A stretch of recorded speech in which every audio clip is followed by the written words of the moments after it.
Good morning, Ms. Foster's class. I'm Binta. I'm Damien. Welcome with Channel 10 Ancient Egypt News. And today we're learning about political, economics, religious, social, intellect, artistic, and near geography. And now we're going to pass it on to our fellow anchor, Otis. Today we're going to talk about political Egypt. Let's start with the three kingdoms. In the Old Kingdom, Egypt's government became more centralized. The pharaoh had complete power over Egypt, and pyramids were being built by labor workers. In the Middle Kingdom, titles and duties were more specific, which limited the powers of the officials. Central government became more involved and controlled people and what they paid in taxes. And the pharaoh limited the power of the monarchs and appointed officials to watch them. For the New Kingdom, pharaohs decreased the size of nomes but built more of them. Nomes are civilizations and towns. Army and military positions were created for defense and attack reasons, and the legal system broke, so every time a crime was committed, it was very confusing. We also have generals who organize and train the armies, overseers who manage work sites, scribes who formed the basis of the Egyptian government, and treasurer who collected and assessed taxes. Good morning, class. I'm Christina, and today we'll be learning about ancient Egypt's economy. So, ancient Egypt was a command economy. The technology that they had was levers and ramps to aid in construction, and Egyptians were very good traders. They imported and exported goods from several neighboring countries. The imported goods were mostly raw material. Many women were weavers, musicians, and domestic helpers, while men were soldiers. The money used was non-forms of silver. Hi guys, today we're going to be talking about the eye in the Persian chart, which is intellect. Hieroglyphics were used by the ancient Egyptians. They were basically picture words, and they wrote it down as pictures, which were like boats and tools and animals. It's the oldest form of writing according to archaeologists, and it's sacred carving. The next thing we're going to talk about is their advanced mathematics. They were the first civilization to develop and solve second-degree quadratic equations, which is found in the Berlin Papyrus fragment. They also solved first-degree algebraic equations, which is found in the Rhine mathematical apparatus. Pharaoh's surveyors used measurements according to body parts. They used cubics, palms, and digits. Examples were, your palms was the width of your hand, digits were the length of your finger. Decimal numeric systems were developed based off fingers. Pyramids are an indication of sophistication of Egyptian mathematics. The Rhine Papyrus, around 650 BCE, is the most important, and we learned much about Egyptian math in ancient times from it. There was also the Moscow Pact and the Berlin Pact. The other thing they had, which went under the intellect category, was calendars. Egyptians had solar calendars. It consisted of 365 days. It had 3 seasons, which basically had about 120 days each, and each season was divided into 4 months, which is around 30 days. Thanks, guys. Hi guys, it's Binta. I have the S in the Persian chart, which stands for social. For the social class, it started with the pharaohs. The pharaohs were number 1 because they had the highest power. Then it went to the senior officials, then the priests and the nobles.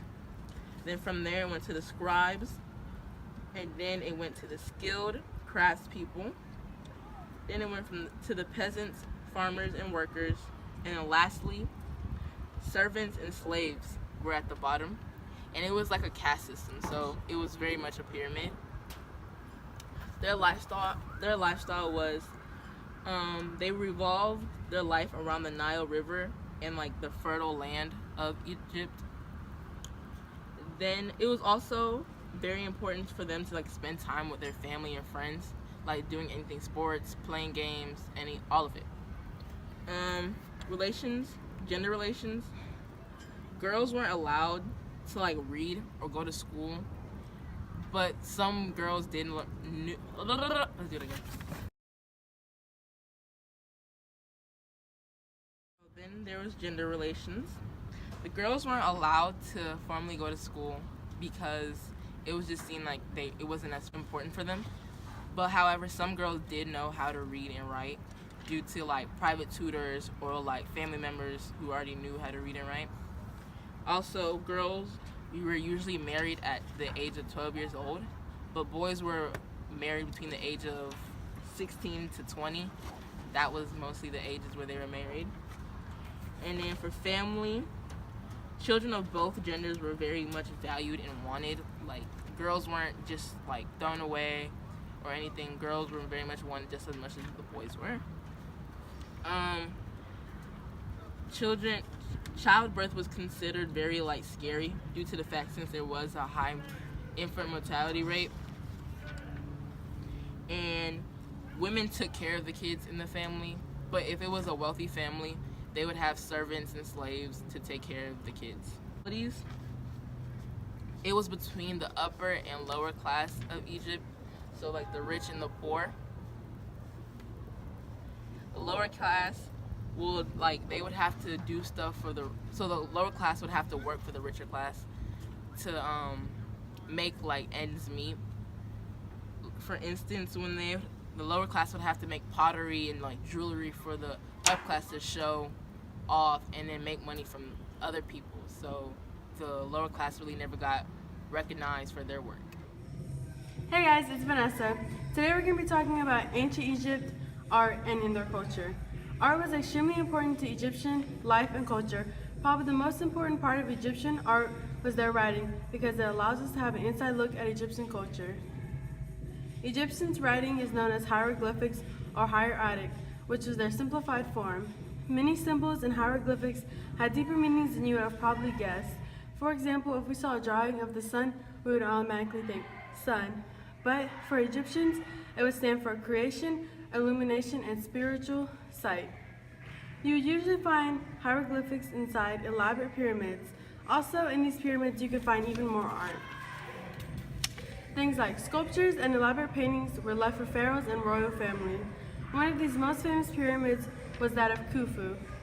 Art like jewelry and poetry would also be found inside the elaborate pyramids. The dry climate of Egypt allowed art to survive. Thanks to Egyptians that specialize in art department, we have records of Egyptian life by leaving behind history in their art. Hey guys, Jalen here, and I'm going to be doing the geography for ancient Egypt.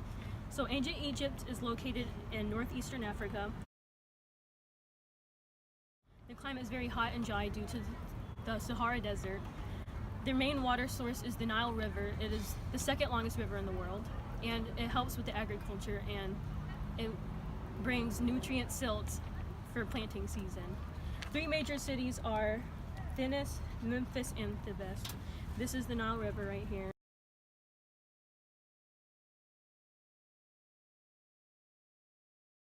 This is the map of ancient Egypt.